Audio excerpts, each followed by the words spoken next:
next book I read was kindly sent to me by the publisher, and can I just say, when I received this, I was so excited because I think I requested this quite a while ago, and I just thought, oh, they won't send me that. Like, I obviously don't have that many followers on here yet, and I thought this is like a really popular one that will get asked for a lot, so it probably won't come to me, but it did. And I was stoked, and it's called I Might Regret This by Abby Jacobson. As most of you probably know, Abby Jacobson is half of Broad City, which is one of my favorite comedies. It's also got Ilana Glazer in it, who is also excellent. It's essentially a memoir and musings on life, what it's like to be single in your early 30s, and introverted and I guess famous. It's just hilarious. I just found myself, I really don't laugh that often in books, non-fiction, fiction, whatever. I find it difficult to, I don't know, I'm pretty picky with comedy in general. So comedy in books as well as TV and movies, whatever. It's pretty rare for me to like really laugh at something. And this just sort of was one of those nice little chuckly books that just lightened my spirits, and I don't read enough of those types of things. I'm usually heading towards the more philosophical and dark, you know, ponderings on life and death, so this was quite a refreshing read. I recommend it for most people who are millennials. I think there's a lot of relatable content in there. It's not really it's not very heavy. There's not much. She does like a lot of self-analysis, which is great, but it's all quite light and easy to digest, and it's super quick read. I read it in like an hour and a half or something. So yeah, I highly recommend it. It is, I gave 4 out of 5, I think. And I think it deserves it, because it may not be, you know, literary or written, like she's a great writer, but she's not an exceptional writer, but it's a great sort of look at someone's perspective on being a young person and living through the current state of the world. So yeah, 4 out of 5. Oh, and the other thing I should have mentioned is it's also filled with beautiful little illustrations that she did throughout her journey across America. So she does like album covers, and she also does little illustrations from things like snacks to what she saw on the road. And the other thing is she has like a sleep diary in here, and she writes her struggles getting to sleep each night, which is really relatable for someone else who can't sleep that well sometimes. And also the books that she was reading on her trip, so I thought that was great. And she has a similar taste. She's reading like Didion and Sontag and things like that. So yeah, highly recommend Abby Jacobson, and thanks so much Hachette for sending me a copy of this. Really appreciate it. The next one I read is a extremely popular book I had been wanting to read pretty much since I started BookTube, but was putting it off because I had this scary, oh my god, expectation to be loving this series like everybody else did. I actually don't think I know many people who haven't enjoyed it. So that is My Brilliant Friend by Elena Ferrante. This book reminds me of Alex.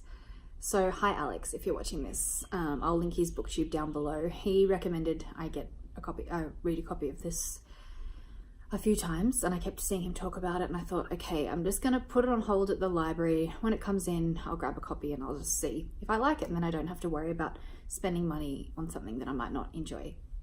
And it was a nice surprise. I did enjoy it. It's a story about friendship, written post World War II in Naples, in Italy. I don't have a lot of knowledge about that part of the world historically, so it was really nice for me to read something set in that era. And actually I like to kind of research a little bit while I'm reading books like this, just so that I can get an image in my head, because when you're going in blind, it's sometimes hard to envision sort of what's being written and talked about. So yeah, I found some really beautiful photos. I'll see if I can find the article and I'll link it below, which was specifically about Elena Ferrante's Neapolitan novels, which is this series, and the pictures of what it was like at the time, which either inspired her writing, or I can't remember if it's inspired by her writing, the article or the picture.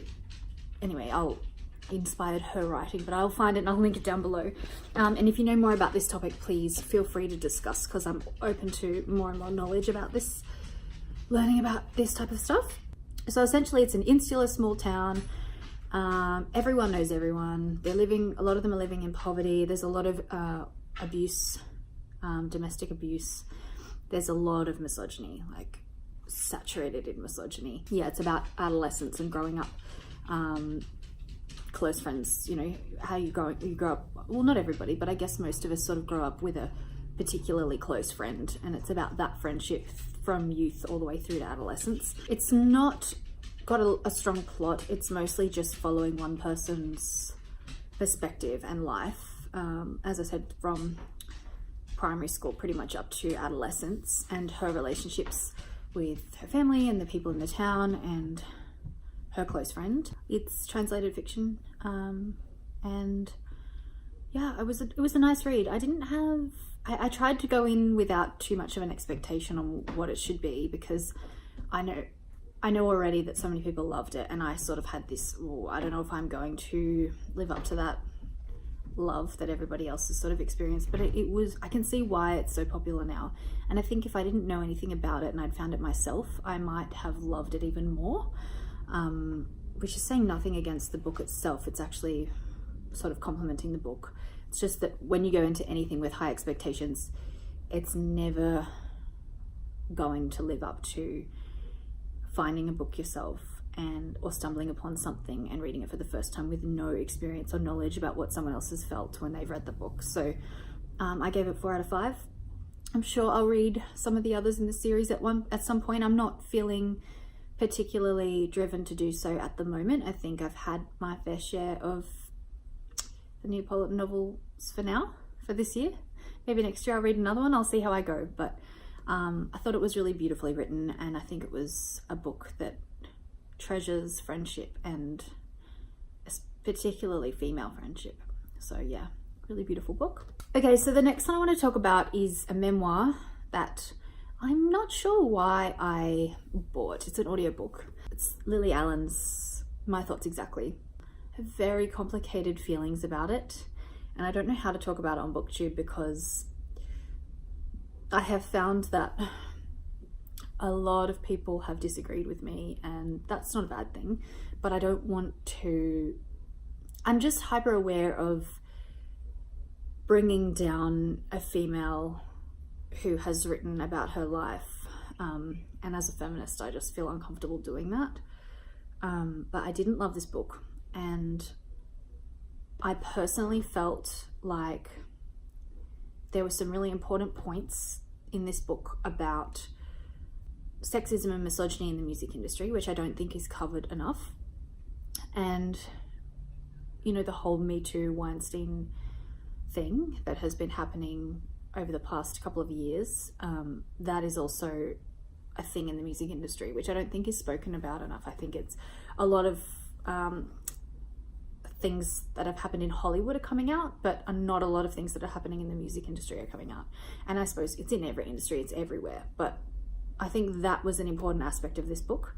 And I think, I just think this memoir is uncomfortably honest, and that's also not a bad thing. A lot of books that I have admired greatly and like raved about have been uncomfortably honest, but this feels, I think Allen has a lot of privilege, and while I do as well, and a lot of us do, and while she kind of talks about that a little bit in the book, I feel like it's not acknowledged enough. And I think when she's talking about her childhood and her experience getting into the music industry and the support she had, or the sort of how simple it was for her, and she talks about, I feel so uncomfortable talking about this, because yeah, I'm so aware of like saying something bad about another woman. I feel quite guilty about it, but my personal opinion is it felt a little bit high school, he said, she said, and jealousy and gossip. And I think she doesn't say a lot about people in her life on a positive scale. A lot of what she talks about is how people have let her down and how people have treated her badly, which I empathize with, because, you know, a lot of us have experienced that throughout our lives, and a lot of us have had different struggles, and some have had intense struggles. And I think that while I do empathize with her, I think I would have liked to see this written from a perspective, less bemoaning and blame, a lot of blame in this book, and more self-analysis and reflection on her past would have been nice. I think I prefer writing from that perspective. I think if I was younger, I would love this, but I think at this point in my life, I just found it a bit, I didn't really want to finish it, but I did, and I'm glad I did, because I felt there was more important discussions happening towards the end, and the beginning was a bit more sort of a bit of a drag. I also listened to the audiobook, and Alan's tone was quite lackluster, and I think that emphasized the blaming and the moaning in the first part of the book. So if I had read the book rather than listen to the audiobook, it may have changed my perspective completely. I originally gave it 3, and I actually dropped it to 2 after thinking about it a bit, and I gave it 2 stars for the things that I enjoyed about it, and I don't think it was really worth more than 2 stars, so I feel bad, but there you go, that's my opinion. The next one I read recently was Stay With Me by Barme Adebayo. This book was freaking beautiful. I loved it so much. I didn't know what to expect. I knew it was listed for the Reading Women Prize last year, and so I thought it's gonna have to be good. It's gonna have to at least have some really important topics covered, and it was just so engaging. I couldn't put it down. It's quite relevant to me at the moment, because essentially it is about love, family, and the innate desire to procreate. It's set within the rocky political landscape of 1980s Nigeria, and it is just an incredibly compelling novel. I was immediately swept into the story, and I couldn't put it down. I think I would have read it probably in a couple of sittings if I hadn't have had to work during the middle. But yes, it's told from the perspective of the 2 protagonists. I think it's Yeji and Akin. I'm not sure if I'm pronouncing those right. Who are lovers and best friends, and it's like seriously heart-wrenching. There's actually some quite comedic parts in there as well, which was really enjoyable, and at times it's unbearably sad, like just horrifically sad.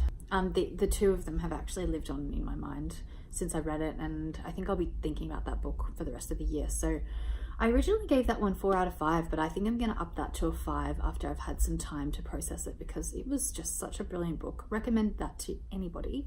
Yeah, there's lots of interesting aspects to it, so 5 out of 5.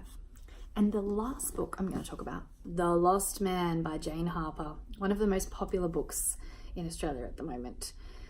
As most of you know, Jane Harper wrote The Dry, which came out early last year, I think, or was it the year before? I can't remember now. And it was a thriller murder mystery set in the Australian outback, or in the Australian country, and it was taken by storm. I loved it. It was brilliant, really, really quick, easy read, but well written, and from a female writer, so kind of ticks a lot of boxes there for me. And then she brought out her second in the Folk series. Folk is the detective, which was called...